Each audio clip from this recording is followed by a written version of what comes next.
Saint Roch or San Roque, a healer. I think in among Filipinos, San Roque is a very common saint to whom we ran to and asked for his intercession, especially in times of difficulty and times of pestilence, and his being known as the model of those who carry out works for mercy and invoke in time of pestilence. If we have to look at the life of San Roque, the image of San Roque speaks of his life. There is, in the image of San Roque, there is a dog underneath of his foot and licking his horse, because according to history, San Roque himself caught the disease or the skin disease, but not wishing to be burdened to others, he went to the woods to die. There a dog brought him food, licked his horse, and later its owner found Roch and looked after him. And on this feast day of San Roque, I would like also to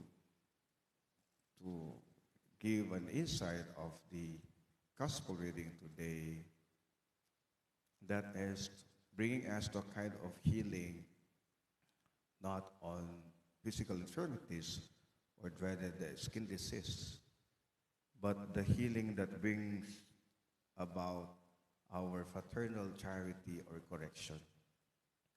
I think this is one thing that's so difficult among Filipinos, that we could not actually confront people, especially when there is already seemingly a problem that would create division among members of the community. But our gospel reading today is telling to us that we have to be charitable enough to say and to correct one's behavioral problem or one's or personal problem that would create or affect the community. And the gospel is reminding us again the prudent way to do fraternal correction. When we say prudent way, nakalugar, nasa tamang oras, nasa tamang panahon, nasa tamang pagkakataon, nasa tamang intention. Kapag ito yung tatlong bagay nasa lugar, we are very prudent. Because we might as well good intention, but we did not tell it into a proper place. It's not prudent. Or we might as well proper place, but we have other intention. Or we might have good words to say to people, but the place is not proper. It's a public where when we correct someone, we have to do it privately, so that we know that that person would really have this regard and respect in you, and he will not be offended. And I think this is what we need today. Knowingly that human as we are, there will always be conflict among us, members. Knowingly that there is always indifference or differences in personality. That's why there is always conflict arises.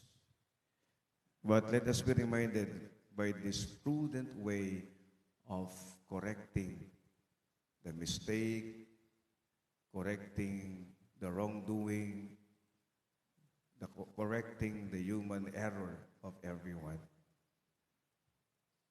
Jesus said, if your brother sins against you, go and tell him his fault between you and him alone. That's the proper place. If he listens to you, you have won over your brother. If he does not listen, take one or two others along with you so that every fact may be established. So we have to have a witness. You just do it alone by yourself if he doesn't listen to you. And third, if he refuses to listen to them, tell the church. That's why I think we always ask God's intervention through church leaders or someone we look up to that can intervene.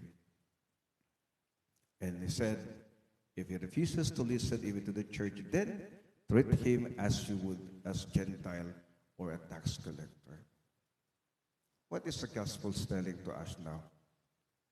That there is always remediation in every human conflict, as long as we always acknowledge that there are proper way to handle them. That is why prudence is very important.